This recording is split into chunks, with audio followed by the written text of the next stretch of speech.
ಎಲ್ಲರಿಗೂ ನಮಸ್ಕಾರ. APS ಸಂಸ್ಥೆಯ ಈ ಅಲುಮಿನಿ ಡೇನಲ್ಲಿ ಈಗ ನಿಮ್ಮ ಜೊತೆ ನಾ ಇಲ್ಲ, ಇದ್ದಿದ್ದು ತುಂಬ ಚೆನ್ನಾಗ್ತಾ ಇತ್ತು. ಬಟ್ ನಾನೀಗ ಬ್ಯಾಂಕಾಕಲ್ಲಿ ಶೂಟಿಂಗ್ ನಡೀತಾ ಇದ್ದೆ, ಅಲ್ಲಿಂದ ಮಾತಾಡ್ತಾ ಇದ್ದೀನಿ. ಸೊ ನಿಮ್ಮ ಜೊತೆ ಮಾತಾಡೋದೇ ನನಗೆ ತುಂಬ ಸಂತೋಷ. APS ಹೈಸ್ಕೂಲ್ ಆ್ಯಂಡ್ ಕಾಲೇಜ್ ಅದನ್ನು ಓದಿ ಅನ್ನೋದು ಗರ್ವ, ನನಗೆ ತುಂಬ ಹೆಮ್ಮೆ. ಮೊದಲು ಮಿಡ್ಲ್ ಸ್ಕೂಲ್ ಬಂದು ಗವಿಪುರದಲ್ಲಿ ಗೌರ್ಮೆಂಟ್ ಪ್ರೈಮರಿ ಆ್ಯಂಡ್ ಮಿಡ್ಲ್ ಸ್ಕೂಲ್ನಲ್ಲಿ ಗಂಗಾಧೇಶ್ವರ ದೇವಸ್ಥಾನ ಇದೆಯಲ್ಲ, ಅಲ್ಲಿ ನಾನು ಓದಿದ್ದು. ಫುಲ್ಲು ಕನ್ನಡ ಮೀಡಿಯಂ ಅಲ್ಲಿ. ಸೊ ನಾನೇ ಬಂದು ಕ್ಲಾಸ್ಲೇ ಫಸ್ಟು, ತುಂಬ ಚೆನ್ನಾಗಿ ಓದ್ತಾ ಇದ್ದೆ, ಬ್ರೈಟ್ ಸ್ಟೂಡೆಂಟ್.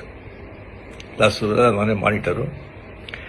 ಆ್ಯಂಡ್ ಮಿಡ್ಲ್ ಸ್ಕೂಲ್ನಲ್ಲಿ ಬಂದು 98% ನಾನು ಬಂದು ಪಾಸ್ ಮಾಡಿದ್ದು. ಸೊ ಒಳ್ಳೆ ಮಾರ್ಕ್ ಇದೆ ಅಂತ ಹೇಳ್ಬಿಟ್ಟು ಆಗ ಅಲ್ಲಿ